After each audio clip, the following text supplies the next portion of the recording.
आज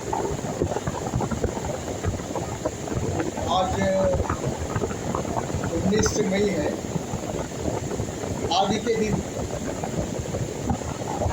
अपने देश के अमर हुतात्मा हिंदू कुलभूषण परशुराम की गोरसी जयंती। उन्होंने अपने प्राणों का बलिदान सोच समझ कर दिया, विचार पूर्वक दिया और उसके कारण और जो सत्य था वो सब लोगों को, मनुष्यों को, हिंदू मनुष्यों को विदित हो गया। इसी के वजह से मराठी में नथुराम गोडसे बोलते इस नाटक के प्रयोग अभूतपूर्व सफलता को नए नए विक्रम मिलते। और यही वजह है कि सत्य को यथा योग के रूप में जब प्रस्तुत किया जाता है, भले ही नाट्यमयता के आधार लेकर के, और लोगों को बहुत ही पसंद आता है।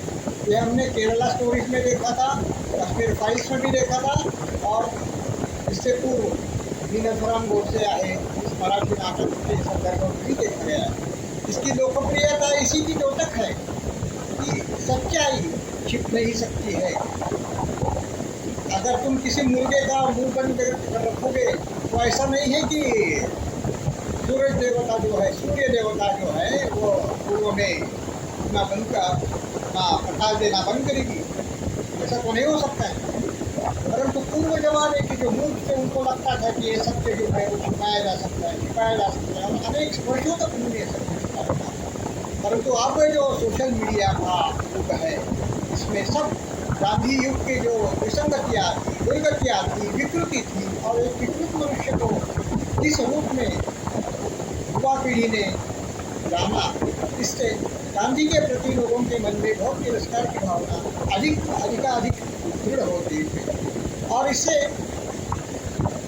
इस ऐसे व्यक्ति को जो खुद पाकिस्तान का निर्माता है, जो करोड़ों हिंदुओं के नरसंहार के लिए उत्तरदायी है, महात्मा कहना भी उचित नहीं है। इस निष्कर्ष पर आज की युवा पीढ़ी होती है। भले ही हमारे नेता उस गांधी को महात्मा कहते हो, और इनमें इतना धारस नहीं है, इतनी कायरता भरी हुई है कि जहाँ महात्मा गांधी का नाम लिए बगैर उनका दिन प्रारंभ होता है। लेकिन हमारा समाज जो है, हमारे नेता जो है वो गांधीवादी है, और हमारे नेता जो, हमारे सामान्य जनता जो है वो गांधी की घोर विरोधी है।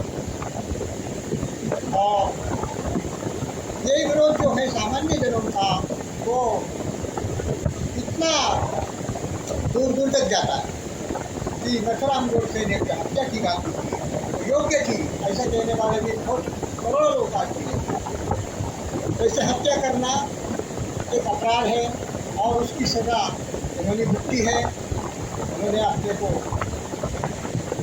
फांसी के रूप में, जब उनको फांसी दे दी गई थी तो उसके लिए कोई प्राणयाचना दयायाचना, क्षमायाचना नहीं की थी, और क्षमायाचना करने से उन्होंने इनकार कर दिया था, अस्वीकार कर दिया था, और ये बलिदान देना वो अपना पवित्र कर्तव्य मानते थे। इस रूप में वो हिंदू हुतात्मा है। और अगर वो हुतात्मा नहीं होते तो शायद गांधी ने कॉरिडोर बनाता, पश्चिम और पूर्व को जोड़ता, बांग्लादेश और पश्चिम पाकिस्तान को, और इससे एक बड़ा बहुत जैसा गाजा स्ट्रिप था, जैसे ही वो गाजा स्ट्रिप भारत में तैयार हो जाता वैसा भारत पूर्ण जिहादमय हो जाता। और आज का जो 70 वर्षों के बाद आया है वो उसी समय पे प्रारंभ होता अब हिंदू समाज का रास लेते। डॉक्टर गांधी की यही योजना थी, इसके लिए वो अनुशंसा में बैठने वाला था, पाकिस्तान में भी जाने वाला था, इससे पूर्व ये योजना था। तो इस बात से पता चल जाता है कि हिंदू समाज जो है वो किसी ऐसे व्यक्ति को अपने सर के ऊपर चढ़ा लेता है जिसने अपना कुछ भी भविष्य अंधकार में रह गई है। ऐसा गांधी का कर्तृत्व जो था उस समय के लोगों को लगता था। और अभी अभी सोशल मीडिया के ज़माने में गांधी जो है जो जैसा था वैसा उसका रूप प्रस्तुत होने लगा है कि एक अत्यंत विकृत व्यक्ति, अत्यंत निर्बुद्धि व्यक्ति की जो केवल दगा और विश्वासघात करके अपनी राजनीति चलाता है, कंट्रोल करके राजनीति चलाता है, ऐसे व्यक्ति के रूप में जन सामान्य के सामने होगा। और इससे विडम्बना जो गांधी की जो राजनेता करते हैं इसके बारे में लोगों को बहुत हंसी भी आती है और उसमें मन में क्रोध भी है। जब आपने प्रधानमंत्री राष्ट्रपति यहाँ पे जाते राजघाट पे जाते हैं तो लोग हंसते हैं, कुछ लोगों को चिढ़ आती है, परंतु ये तो एक ब्रांड बन गया है और ये ब्रांड को हटाना मोदी और शाह के बस की बात नहीं है। शायद हम अपने को योगी जी आने तक इंतजार करना पड़ेगा कि जब नोटों से भी गायब गांधी हो जाएगा, क्योंकि योगी जी जो है वो धर्म सत्य मानते हैं और योगी जी मूर्तिमंत धर्म है, मूर्तिमंत धर्म का प्रतीक और मूर्तिमंत धर्म का प्रतीक जब सामने आ जाता है सब अधर्मी शक्तियाँ जो है उनका सरकार अपने